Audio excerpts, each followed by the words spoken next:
ragam bentuknya kita bisa pakai di sini supaya jelas ya. Ragam bentuk. Mungkin kamu bisa ambil catat situ ya. Saya sudah memang ragam bentuk pengorganisasi masyarakat. Tadi kita sudah tahu bahwa dia membentuk, mengatur dan menggerakkan. Bentuk pengorganisasian masyarakat. Yang pertama itu saya suruh tulis nama supaya kita jangan ya. Berdasarkan wilayah. Yang pertama berdasarkan wilayah. Jadi berdasarkan wilayah itu apa saja? Berdasarkan wilayah itu yang pertama RT RW desa kelurahan, tahu ini pasti ya. RT RW desa kelurahan. Jadi masyarakat diorganisasikan melalui RT RW desa kelurahan. Ya. Jadi bisa dari bawah ke atas, bottom up, bisa up bottom, dari atas ke bawah, dari kelurahan RT RW, kelurahan menyampaikan ada satu kegiatan begitu sampai ke RT, sampai ke masyarakat. Bisa juga masyarakat melalui RT sampaikan ke kelurahan. Ini berdasarkan wilayah. Berikutnya mungkin yang ini dulu, kepentingan bersama. Jadi pengorganisasi masyarakat itu juga ada dalam bentuk kepentingan atau tujuan bersama. Kita punya kepentingan bersama yang harus kita capai. Jadi kalau memang itu kepentingan tidak sesuai dengan kepentingan saya tidak harus ikut. Jadi gitu ya. Kalau sesuai dengan kepentingan saya ikut. Jadi tidak mengikat. Misalnya ini, contohnya organisasi sosial. Lihat di sini PKK. Tahu PKK? Jadi PKK itu yang dari kecamatan, dari desa.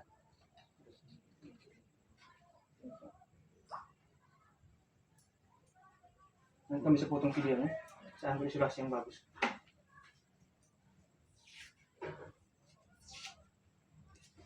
Ini berikutnya kepentingan bersama.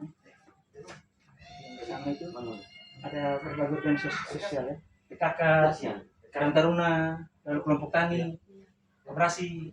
Koperasi ini untuk kepentingan bersama. Ada koperasi simpan pinjam ya, tujuannya simpan pinjam. Lalu kelompok tani, fokusnya pasti di para petani. Tukang ojek tidak mungkin masuk di sini. Okay. Ada juga PKK Karang Taruna, kepentingan anak muda. Saya gabung Karang Taruna karena kepentingan sebagai anak muda. Kepentingan atau tujuan bersama. Ini juga berikutnya ada struktur ada. Ini tentu pasti kamu tahu ya, kalau misalnya di kita punya kampung-kampung kan pasti ada struktur adat ya. Ada Selaki, ada tradisi-tradisi lokal yang yang mengikat di situ. Tentu di NTT terkenal dengan istilah Selaki. Ini juga ada yang namanya aliansi masyarakat adat. Aman. Aliansi masyarakat adat.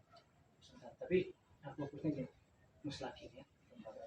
Lalu yang berikutnya isu atau pergerakan sosial. Jadi ada isu-isu sosial yang menyatukan kita untuk berkumpul. Isu sosial. Berkumpul lalu dibuatlah satu kelompok atau kelompok yang fokus di isu ini. Apa saja misalnya? Isu besar bersama misalnya.